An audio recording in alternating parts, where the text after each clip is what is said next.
Palavra ao Amanhecer, com o pastor Antônio Freire.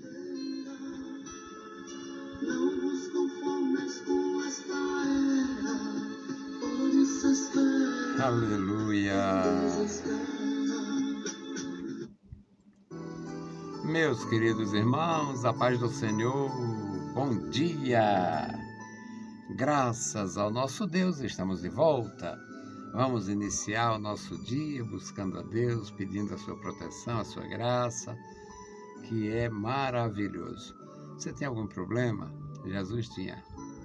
Você tem alguns desafios pela frente? Jesus teve. Você tem algum adversário gratuito? Jesus tinha. Você tem perseverança? Jesus tinha. Jesus perseverou. Ele foi tentado pelos homens, pelos demônios. Foi tentado, mas o Senhor Jesus, como homem, venceu. Como homem, morreu.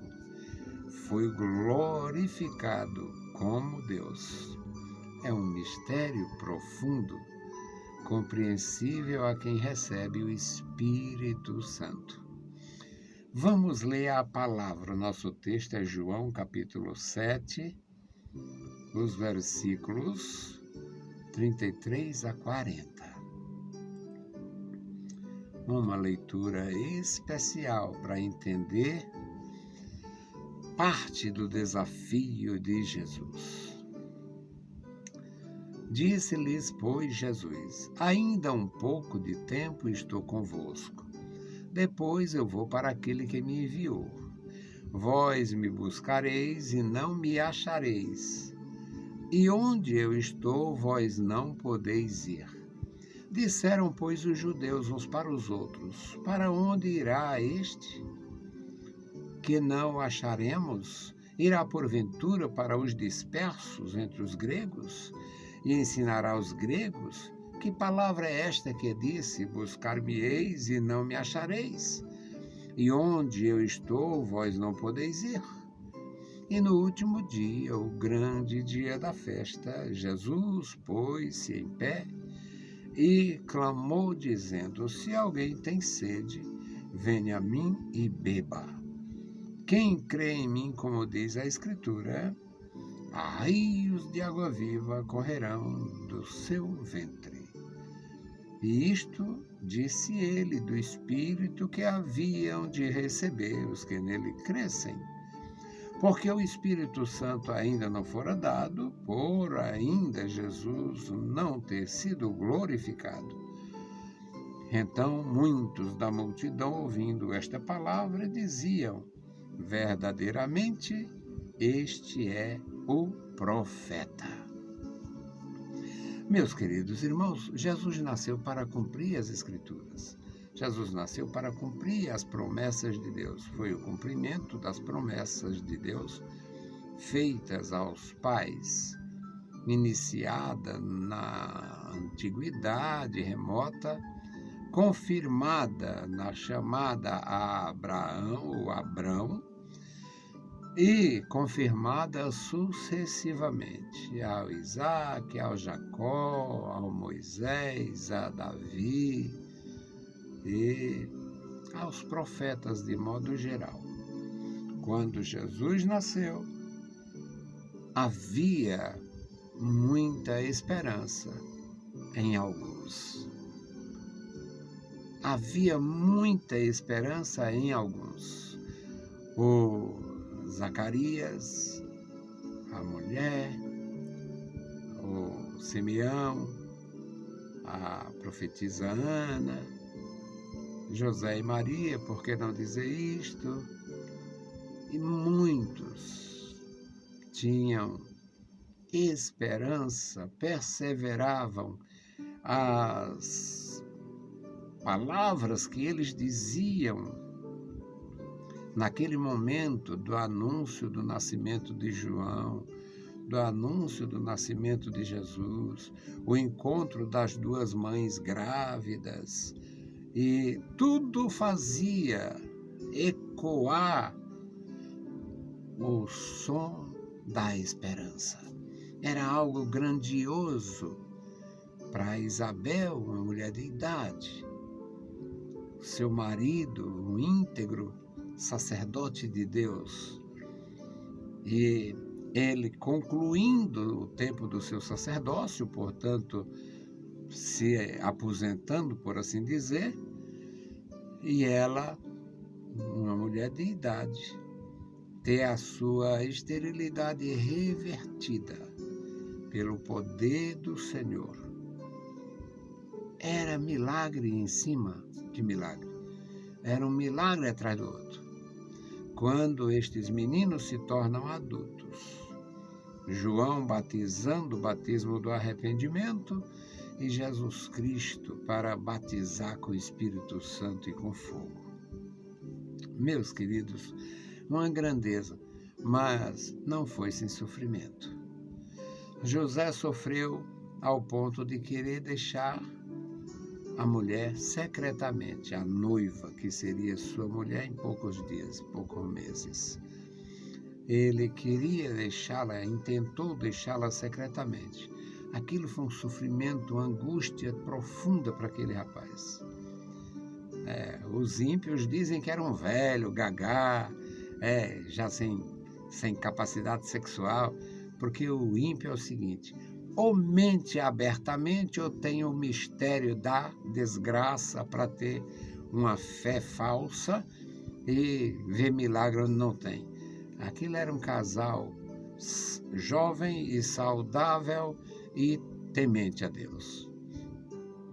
É tanto que os filhos do José aparecem ali e é no mesmo pé de igualdade com Jesus. Então, meus amados, não foi sem sofrimento que eles venceram. E o Senhor Jesus ensinando, o Senhor Jesus entre eles, Jesus falando do poder de Deus, ensinando. E os sacerdotes não queriam, os fariseus não queriam, mas Jesus estava presente. Jesus estava presente. E muitos procuravam matar Jesus, queriam se livrar de Jesus de qualquer jeito. Este capítulo 7 demonstra isso, no contexto, a parte anterior. Mas o Senhor Jesus, que conhecia a situação deles, Jesus não provocou, Jesus fez tudo para não haver nenhuma precipitação, nem sua, nem de seus discípulos. Por isso é que ele mandou Pedro guardar a espada, por isso é que ele orientou muito bem. E aqui, neste versículo 33, onde nós começamos, Jesus diz: me aguarde só um pouco, esperem mais um pouco, aguente mais um pouco. Ainda um pouco de tempo estou convosco e depois eu vou para aquele que me enviou. Eles evitavam falar o nome de Deus. Eu vou para aquele que me enviou. Aí vocês vão me procurar e não me acham. Vão me procurar e não vão me achar. E onde eu estou, vocês não podem chegar. Aonde eu vou estar, vocês não podem chegar. Aí os judeus ficaram confusos. O versículo 35 diz que eles disseram uns para os outros: que negócio é esse? O que é? Por que nós buscaremos e não acharemos? Porventura ele vai para os judeus da diáspora, para os judeus dos gregos, os judeus dispersos? Será que ele vai? Aqui ele está tendo dificuldade, ele vai ensinar os gregos? Será que ele vai buscar uma oportunidade de ensinar lá fora, ensinar os gregos? Que palavras são estas? Buscar-me-eis e não me achareis. E onde eu estou, você não pode ir. Aí serão as discussões deles lá. Quando chega o último dia da festa, piora. Porque o Senhor Jesus, no último dia da festa, que havia uma libação, havia aspersão de água sobre o povo, havia uma libação, uma festa muito importante, significativa, emocional. E o Senhor Jesus, neste último dia, Jesus se põe em pé, chama a atenção para si E diz: se alguém tem sede, vem a mim e beba. Quem crê em mim, como diz a Escritura. Não adianta fazer lorota, crer em Jesus de uma forma errada. Tem que ser como diz a Escritura. A regra é a palavra de Deus. Quem crê em mim, como diz a Escritura, rios de água viva correrão do seu interior. Rio de água viva correrão do seu interior. Um dos grandes ou pior dos problemas da humanidade é a sequidão espiritual. Nesta sequidão espiritual, as pessoas vão tomar a água barrenta das seitas imundas. Esses dias está na mídia, aceita um negócio aí, bola de neve. Olha o nome do lixo. Bola de neve. Aparece lá um pilantra fazendo as pilantragens e tal. E o pior, ilude pessoas da alta sociedade, pessoas artistas de renome lá, os Raimundões, os Raimundos e tal, não sei quem mais, gente da alta sociedade, mas na miséria espiritual, uma sequidão espiritual. Não quer evangelho fácil? Não estão querendo se divertir com coisa espiritual, com coisa de Deus? Não estão querendo brincar com coisa séria? Então aguente esses ladrões, aguente esta perversidade aí, esses pervertidos espiritual. O sujeito se fantasia de Flintstone e vai enganar o povo. Uns nojentos da pior espécie, mas não querem Jesus. E esta sequidão vem de muitos milênios. A sequidão espiritual. Jesus sabe muito bem quem é que está na sequidão. Se alguém tem sede, vem a mim e beba. Vai beber no bebedouro de Satanás, na lixeira do Edir Macedo e de outros indivíduos aí. Vai beber esses córregos imundos, contaminados com mentira e fantasia. É cruel. Mas é verdade. É verdade isto. Vai beber no córrego imundo. Aqui você chega aqui porque tem a mão de Deus, o pé de Deus, a fonte de Deus, não sei o quê, a água viva. Aqui tem tem nada. Tem enganação, malandragem, pilantragem e muita corrupção. Corrupção do sentido, corrupção doutrinária e corrupção financeira, porque eles usam essas organizações criminosas para praticar crimes. Crimes financeiros, crimes de aliciamento, crimes de várias naturezas, crimes de dominação, crimes, todo tipo de crime. Resultado, vão morrer na sequidão. Jesus diz: quem crê em mim, como diz a Escritura, rios de água viva. É água corrente, a fonte de Deus, a fonte do Espírito Santo. Mas tem que ser assim, a regra é essa. A regra é crer em Jesus Cristo, como diz a Escritura. E ele disse isto falando do Espírito Santo, que haviam de receber os que nele crescem. O Espírito Santo ainda não havia sido dado, porque Jesus ainda não havia sido glorificado. E a multidão, ouvindo estas coisas a respeito de Cristo, dizia: este é o profeta. Este é verdadeiramente o profeta que Moisés falou, o profeta que as Escrituras predizem, e chegou. E Deus abençoe os meus irmãos e guarde suas vidas. Hoje a nossa intercessão, a minha intercessão, é pelo Diego Roy, a Juliana e os seus filhinhos, a Julinha e o Moisés. Vamos orar pelos nossos irmãos e pelos familiares deles. Diego congregou conosco muitos anos, aí foi para outro estado, a trabalho, voltou e ainda está acertando o passo para voltar a se inserir numa igreja.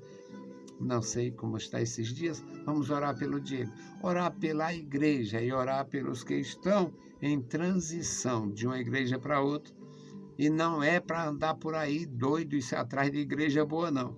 Igreja boa quem faz é crente verdadeiro. Igreja boa quem faz é crente verdadeiro. Quando a administração é estragada, a gente procura pelo menos um lugar seguro. Mas a verdade é que toda igreja tem problema. É formada por pessoas e pessoas têm problema. Vamos orar pelos nossos irmãos. Bendito Senhor, Pai Santo que está nos céus, nós te louvamos, bendizemos, agradecemos a Ti, Senhor, pela Tua graça, pela Tua mão estendida sobre nós. Suplicamos pelos nossos irmãos, ó Deus fiel, Deus bendito, Deus todo-poderoso, abençoe e guarda os Teus servos na cidade e no interior. Guarda as criancinhas, a juventude, guarda os casais, as famílias, guarda os órfãos, as viúvas, os viúvos, os Teus servos enfermos e necessitados. Guarda a Tua igreja. E agora, Senhor, te apresentamos especialmente o irmão Diego e a irmã Juliana. Toma eles em Tuas santas mãos, abençoando os seus filhinhos. Guarda a Julinha, guarda o Moisés, dá graça, dá saúde, ajuda os meus irmãos, dá crescimento espiritual. Dá, Senhor, a Tua proteção. No santo nome de Jesus te pedimos. Amém. Meus queridos irmãos, a paz do Senhor e bom dia.